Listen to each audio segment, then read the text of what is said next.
Hello, everyone, and welcome back. You're watching Listening English Daily.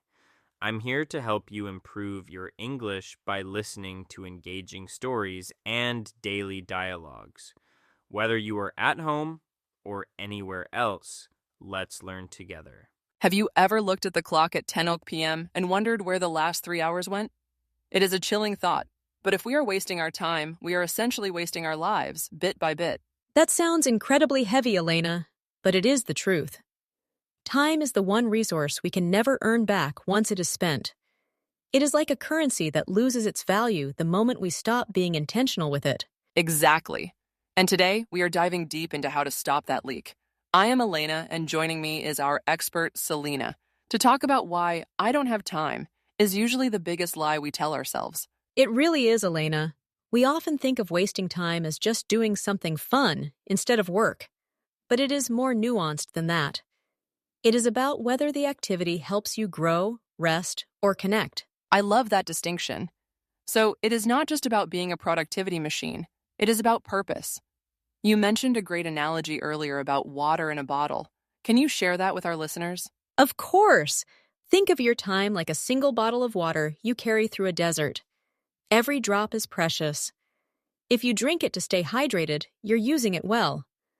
But if you just pour it on the sand, it's gone forever. Wow, pouring it on the sand? That really hits home.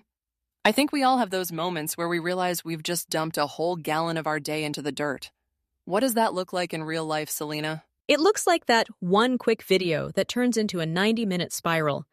You finish, and you don't even remember what you watched. You feel empty, maybe a little guilty, and definitely more tired than before. I have definitely been there.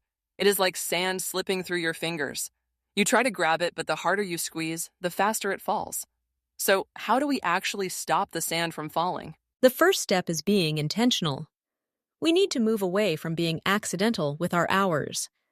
I always suggest starting with what I call a tiny plan.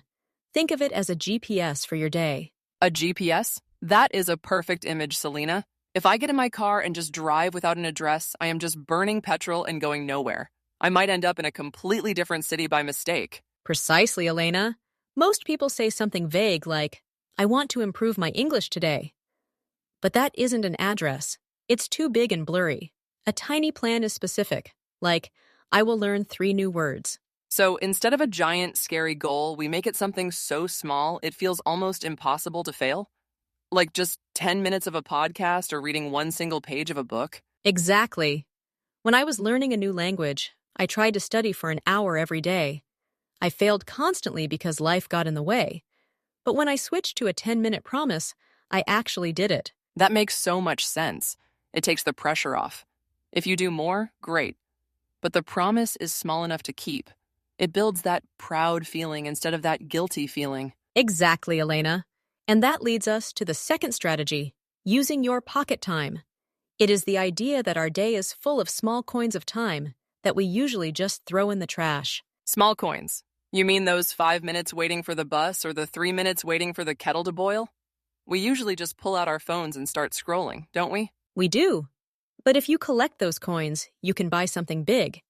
If you use 5 minutes here and 7 minutes there, by the end of the day, you've actually studied for half an hour without even trying. That is such a powerful shift in perspective, Selena.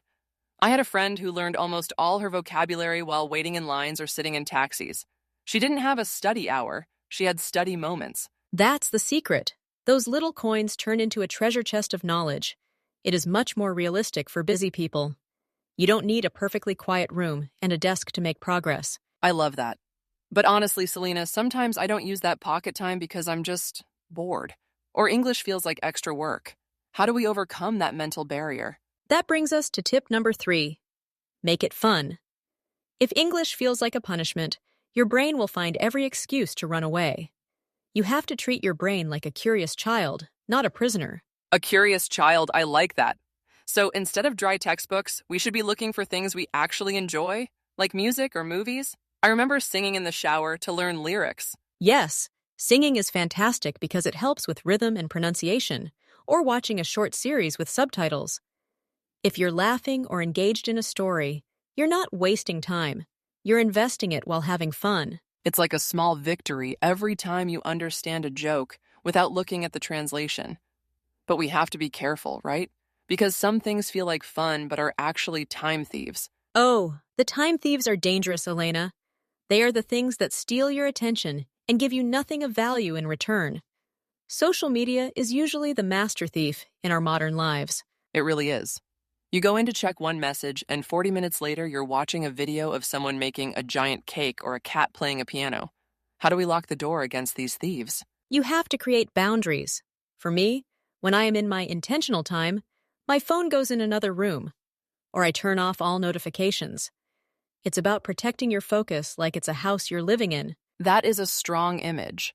You wouldn't leave your front door wide open if there was a thief on the street. So why leave your attention wide open to every ping and buzz from your phone? Exactly.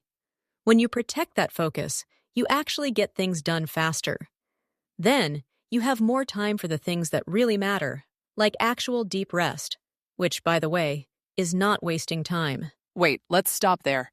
I think a lot of people feel guilty when they rest. They think if they aren't doing, they are wasting.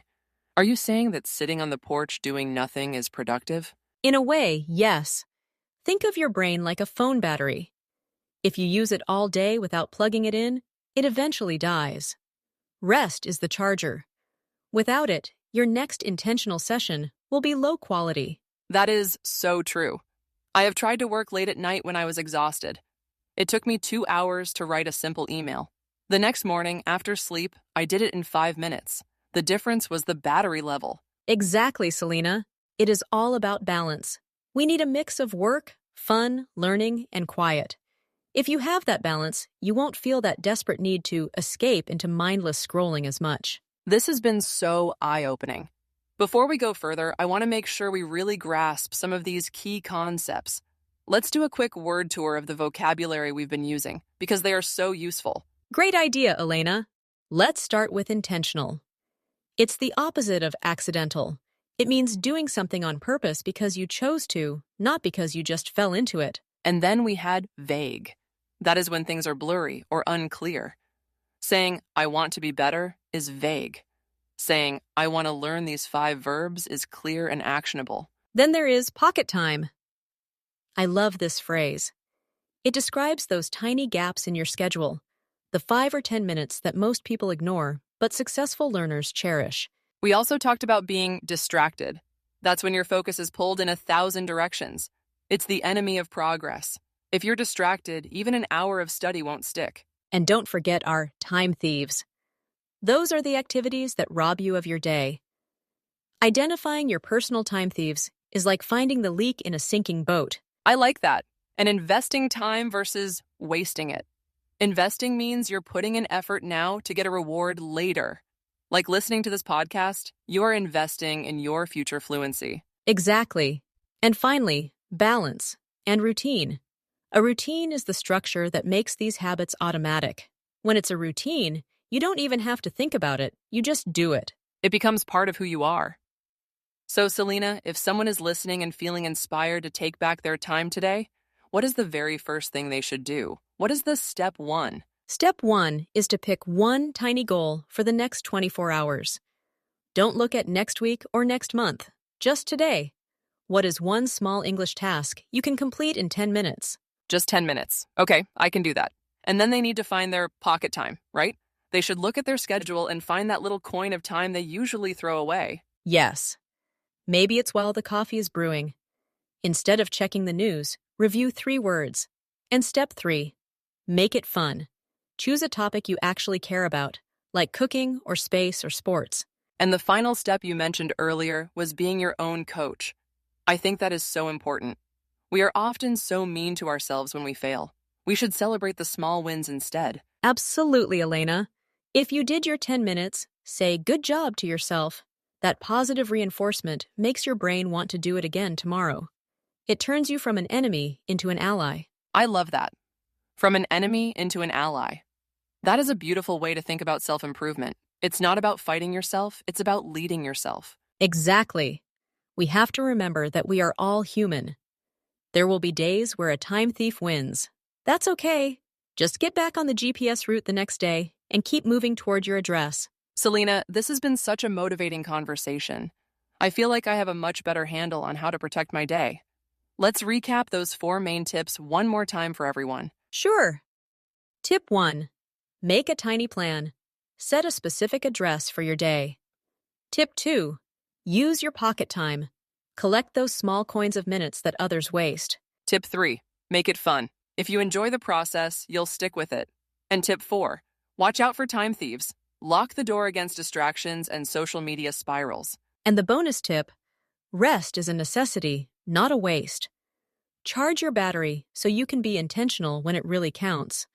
Your time is your life, Elena. It's worth protecting. It really is. Thank you so much for sharing these insights, Selena.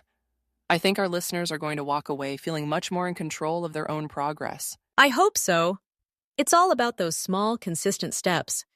You don't need to be a superhero. You just need to be a little more intentional than you were yesterday. That is the perfect note to end on.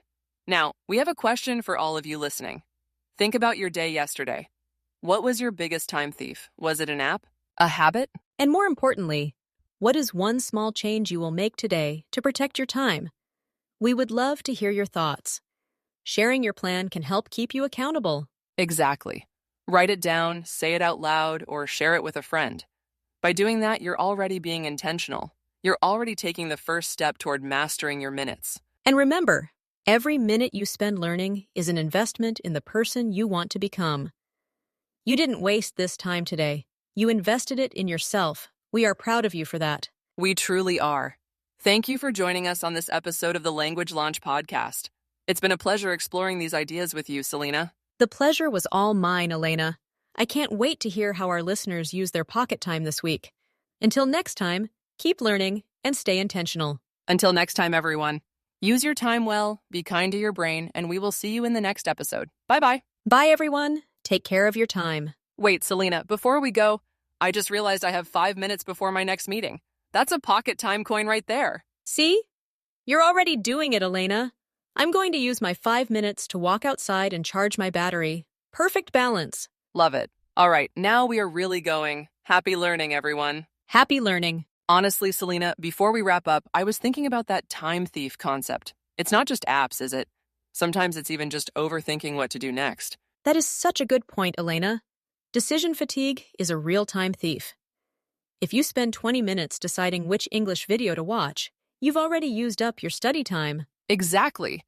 That's why having that tiny plan ready the night before is so helpful. You don't have to think, you just execute. It removes the friction. The less friction there is between you and the task, the more likely you are to actually do it.